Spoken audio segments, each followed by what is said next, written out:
बिस्मिल्लाहिर्रहमानिर्रहीम। BM farmer देखने वाले तमाम नाजरीन को अस्सलाम वालेकुम। आज हम बात करेंगे कि मूली से मूंगरे कैसे हासिल किए जाते हैं।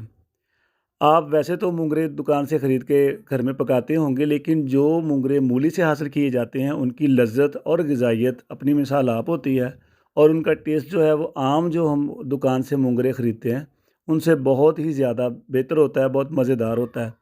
अगर आपके घर में नानी या दादी अम्मा हैं तो उनसे पूछिएगा कि जो मूली के मूंगरे होते हैं उनकी ग़िज़ाइयत और ही होती है। सबसे पहले शुरू करते हैं कि हम मूलियाँ दुकान से, किसी दुकान से जाके मूलियाँ ख़रीद लें। मूलियाँ ख़रीदने के बाद ऊपर से उनके पत्ते काट दें और नीचे से थोड़ा-सा हिस्सा मूली का भी छोड़ दें। आपको समझाने के लिए ये मूली का हिस्सा ज़्यादा छोड़ा है मैंने, ताकि आपको आसानी से समझ आ जाए। लेकिन आप इसका हाफ़ भी छोड़ दें तो फिर भी ये आप इसकी जो जर्मिनेशन है वो हो जाएगी। हम इस तरह मूलियों को ऊपर से पत्ते काट देंगे और नीचे से उनकी इस तरह से मूलियाँ काट देंगे। आज नवंबर का आगाज़ है और नवंबर के शुरू में मैं ये काश्त करने लगा हूँ। आप नवंबर में इस तरह से मूंगरे लगाना चाहें तो आप इनको मूंगरों के लिए लगा सकते हैं। सबसे पहले ये नमी वाली एक जगह है, मैं वहाँ पे थोड़ी-सी जगह को नरम कर लेता हूँ। नरम करने का फ़ायदा ये, नीचे तक कोशिश करें कि नरम कर लें। नरम करने का फ़ायदा ये होगा कि जो इसकी जड़ें हैं वो आसानी से जल्दी निकल आएँगी। अभी हम इसको पहले अच्छी तरह से जगह को नरम कर लेंगे। नरम करने के बाद हम मूली का जितना भी जो सफ़ेद हिस्सा है, कोशिश करेंगे सारा सफ़ेद हिस्सा जो है उसको हम मिट्टी में दबा दें, और जो इसका ग्रीन हिस्सा है वो उसको बाहर रहने दें। याद रखें, अच्छी तरह से सफ़ेद हिस्सा जो है इसका हमने छुपा देना है, और कोशिश करनी है कि जो ग्रीन हिस्सा है वो इसी तरह से बचा रहे, और कोशिश करें कि इनको धूप वाली जगह पे काश्त करें ताकि इनकी ग्रोथ जो है वो जल्दी शुरू हो जाए।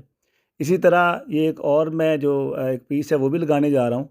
तो कोशिश करें कि आप इसकी जब भी लगाएँ, एक घर के लिए 8 से 10 अफराद के लिए 4 से 5 मूंगरे के पौधे अगर उगाएँ तो ये ना बहुत ज़्यादा होते हैं, और इनसे आपको हर 3 से 4 दिन के बाद आप आसानी से पूरा मौसम सरमा मूंगरे हासिल कर सकते हैं। मूंगरे ऐसी सब्ज़ी है, एक दफ़ा काश्त कर ली जाए तो पूरा मौसम सरमा आपको इससे बेहतरीन सब्ज़ी 1 हफ़्ते में कम से कम 2 दफ़ा आसानी से मिल जाएगी, और आपको साफ़-सुथरे पानी की अपने घर की मिल जाए। आप इसे गमलों में भी लगा सकते हैं। आप इस तरह से, अगर आपके लॉन में थोड़ी-सी जगह, वहाँ पे लगा दें। लगाने के बाद हम इनको अच्छे से पानी दे देंगे ताकि इनकी जो नीचे तक पानी चला जाए, और ताकि ये खुश्क ना हों धूप में। तो अभी ये तकरीबन 10 बजे का टाइम है और मैं इनको लगा रहा हूँ।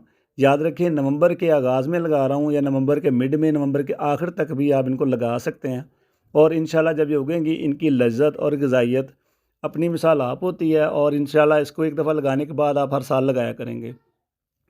अभी मेरे साथ मेरा बेटा अयान आया है, और माशाल्लाह मुझे बड़ी खुशी है कि जिस तरह से मुझे शौक़ है सब्ज़ियाँ उगाने का, इसको भी बहुत शौक़ है। और अब मेरे साथ आए हैं, मैं मूंगरे लगा रहा था, जो मुझे कहने लगे, जी पापा मैंने मूलियाँ लगानी है। मैंने कहा आ जाएँ, और कोशिश करें आप भी इस तरह बच्चों को इस तरह की एक्टिविटी में डालें ताकि वो मोबाइल की जान छोड़ दें और इस तरह की हेल्दी एक्टिविटीज़ में शामिल हो जाएँ। और इसका ये मूलियाँ लगाने की वजह भी मैं अभी आपको दिखाता हूँ कि हर साल हम मूलियाँ इस तरह से लगाते हैं अपने घर के लिए, और मौसम सरमा में जब दिसंबर में मूलियाँ तैयार हो जाती हैं, दिसंबर में, जनवरी में, तो तमाम बच्चे और हम भाई एक हमारी गेट टुगेदर हो जाती है, और बच्चे भी खूब इंजॉय करते हैं। कोशिश करें आप भी बच्चों को इस तरह की एक्टिविटीज़ में डालें, क्योंकि मौसम सरमा में अपने हाथ से उगी हुई साफ़ सुथरे पानी की मूलियाँ खाने का जो मज़ा है वो जिसने खाई हैं वही जानता है। उम्मीद करता हूँ मेरी आज की वीडियो आपको पसंद आई होगी। कोशिश कीजिएगा आप भी अपने लिए सब्जियाँ उगाएं, और जो मेरा और हम सब का मिशन है, अल्लाह ताला उसमें हमें कामयाबी दे।